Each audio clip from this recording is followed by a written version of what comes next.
And so finally, lastly, conclusion to 16 years studying to be a doctor. I wake up. I begin cleaning the bird feces off my shelter I used to survive, making no mess and no sound on a land dominated by humans. And a Navy-colored $50,000 or so, or probably more, Sprinter vehicle, object, car, van, slowly drives by, and a man with no gender yells out, screams out loud to me, says to me, I thought, in a voice similar to the new police chief, Adrian Diaz, "Nice campsite, dude." Nice campsite, dude.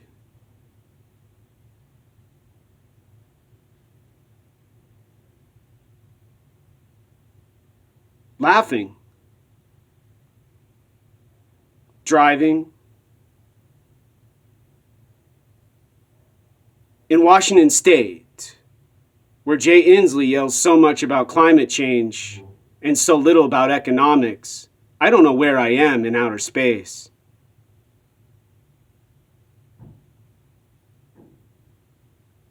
I don't get it. I don't get it. I don't get it. Doctors are on the other side of campus here at the University of Washington, learning to heal and stop the suffering for these humans who could care less about a human who is surviving after having cancer, who has a goal to be a medical doctor for children, a neurologist, a children's pediatric neurologist.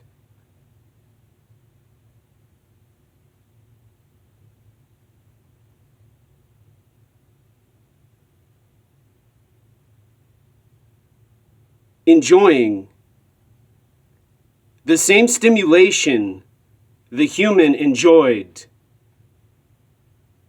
this morning in Greenwood, in Washington State.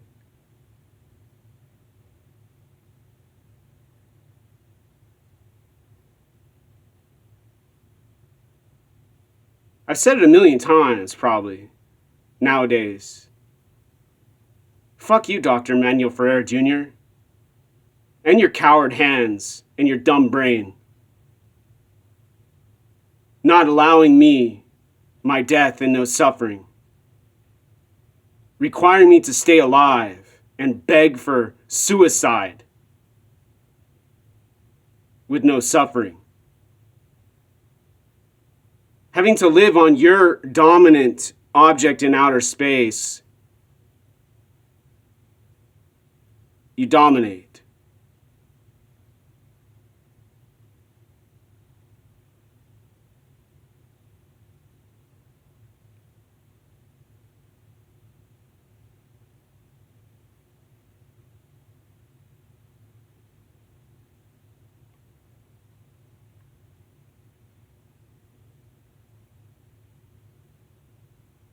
A few minutes later, a man across the street says, "How you doing?"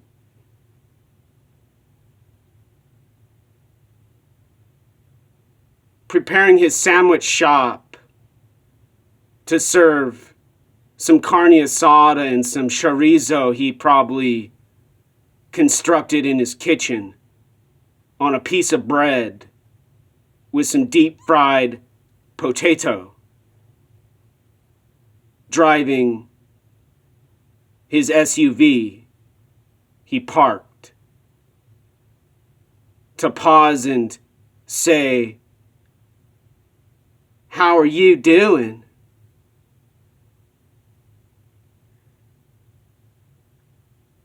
Sticking his fat, chubby stomach out with his cold, smug face.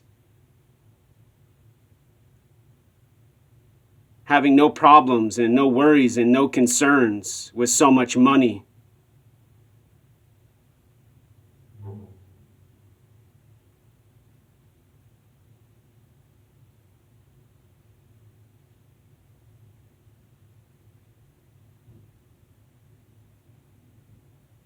Humans have more compassion for mass murders.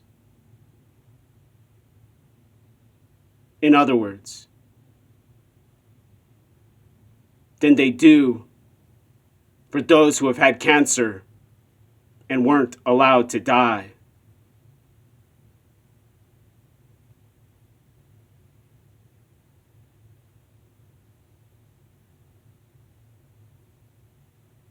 School shooters receive the death penalty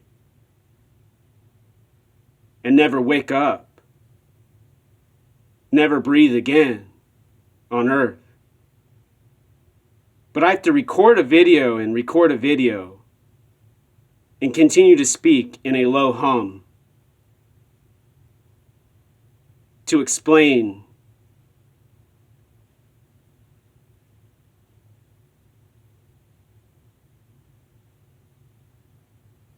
why suicide ends suffering.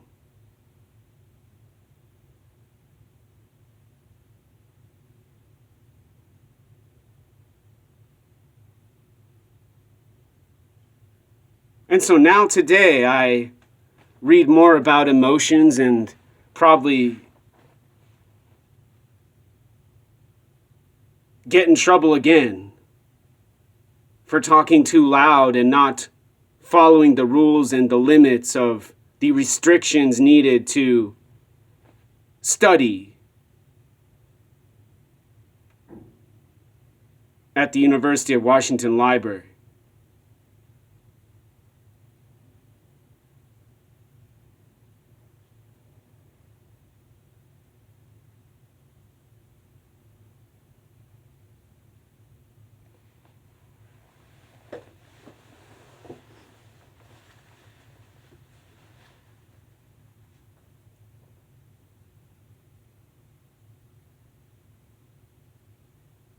I don't get it. I don't get it. I don't get it.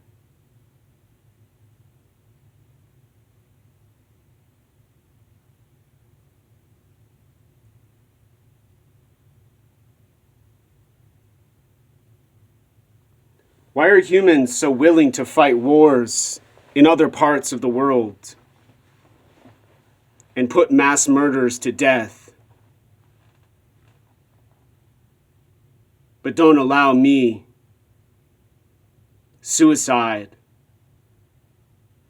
with no suffering? I don't get it.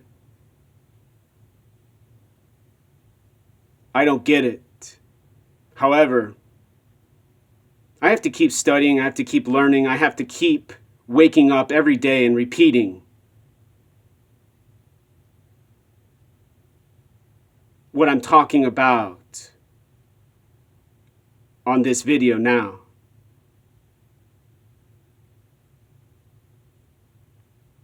I don't get it. I don't get it.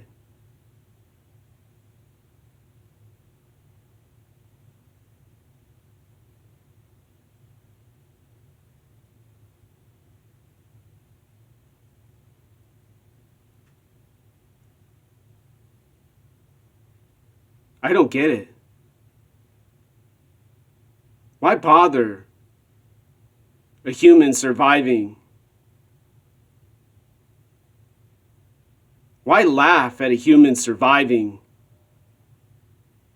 with no intention to help them or assist them or talk with them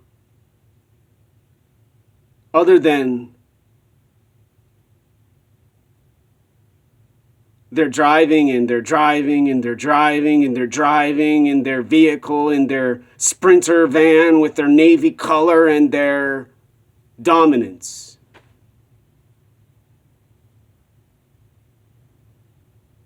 I don't get it. I don't get it. I don't get it.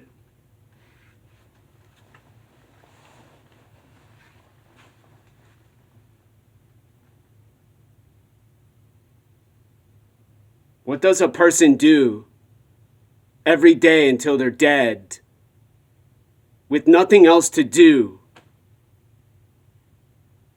other than survive? In front of humans who are walking their babies and laughing with their coffees they buy from the shop where they get their plastic lid and their cup.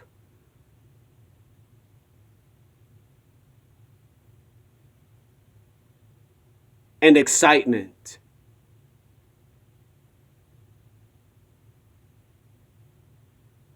In their economics, they're enjoying.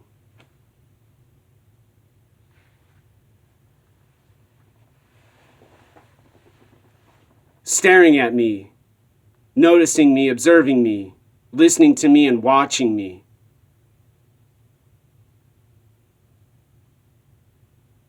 As if I am a criminal and less valuable